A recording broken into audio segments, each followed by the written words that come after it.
রংপুরে ঈদের বাজার করতে এসে রংপুর নগরীর জাহাজ কোম্পানি মোড় এলাকায় সেনাবাহিনীর পরিচয়দানকারী এক ভুয়া মেজরকে আটক করেছে সেনাবাহিনীর ৭২ পদাতিক brigade commander brigadier general Humayun Qayyum.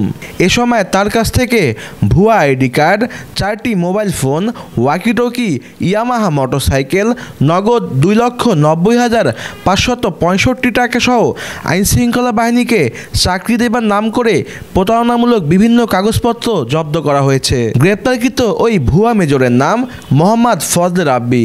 তিনি ঠাকুরগাঁ জেলার হরিপুর উপজেলার বাতুরিয়া ইউনিয়নের কাঁঠালডাঙ্গি গ্রামের মোক্তার আলমের ছেলে।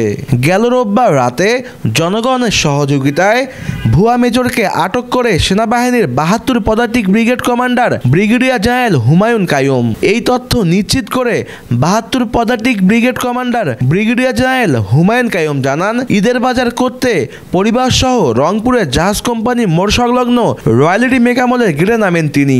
এ সময় সেনাবাহিনীর পোশাকে থাকা মোহাম্মদ ফজলে রাব্বি সহ আর 4 যুবককে আলাপচারিকায় দেখতে পান।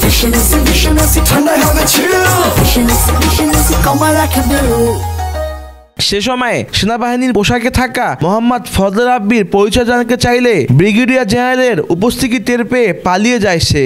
এ তথ্য নিশ্চিত করে ৭২ পদাতিক brigade commander brigadier general Humayun Kaiyum জানান, ঈদের বাজার করতে পরিবার সহ রংপুরের জাহাজ কোম্পানি মোড় সংলগ্ন রয়্যালিটি মেগা মলের গেটে নামলে সেনাবাহিনীর পোশাকে মোহাম্মদ ফজলে রাব্বি সহ আরও বেসামরিক পোশাকে 4 জনকে দেখতে পাই।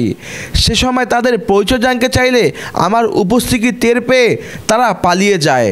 পরবর্তীতে আমি তাদের পিছনে ধাওয়া দিয়ে ভুয়া সেনাবাহিনী বলে চিৎকার দিলে স্থানীয় জনগণ ভুয়া মেজর মোহাম্মদ ফজলে রাব্বিকে আটক করে। আমার পরবর্তীকে সন্দেহ হলে তাকে জিজ্ঞাসাবাদে নিজেকে সে সেনাবাহিনীর মেজর পরিচয় দেন।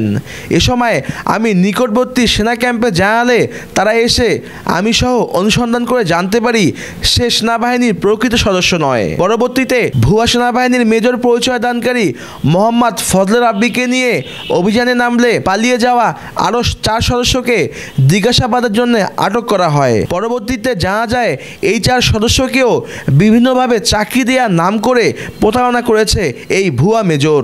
আজ ফজলে রাব্বি নামে এক ভুয়া আর্মি অফিসার ধরা পড়ছে। সে আমার কাছ থেকে চাকরি দেওয়ার নাম করে 6.5 লাখ টাকা নিছে এবং আমাকে অ্যাপয়েন্টমেন্ট কার্ড দিয়েছে। আমার ফেব্রুয়ারি মাসের 4 তারিখে জয়েনিংয়ের কথা বলে আমাকে নিয়ে আসে আমাকে রুমে 1 মাস প্লাস 2 মাসের কাছাকাছি আটকে রাখছে।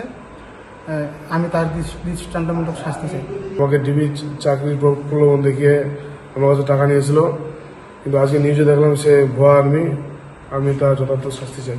আমাকে ফজলে রাব্বি নামে ভুয়া আর্মি আমি আজকে নিউজে দেখলাম। আমার কাছ থেকে ডিবি চাকরি দিবে বলে আমার কাছ থেকে 3 লাখ টাকা নিছে, আরও টাকা চাইছে, মোট 6.5 লাখ টাকা চাইছে। ডিবিআই আমাকে চাকরি দেওয়ার প্রলোভন দেখিয়েছে। আমার কাছে তিনি 3 লাখ টাকা চেয়েছিল, আমি 1,70,000 টাকা দিয়েছি তাকে। তিনি আমাকে একটা অ্যাপয়েন্টমেন্ট লেটার দিয়েছে।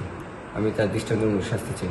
জিজ্ঞাসাবাদে ভুয়া মেজর ফজলে রাব্বি জানায়, রংপুর বিভাগের বিভিন্ন জেলায় বেকার যুবকদের সেনাবাহিনী সহ অন্যান্য আইনশৃঙ্খলা বাহিনীকে চাকরি দেওয়ার নাম করে টাকা হাতিয়ে নেন তিনি।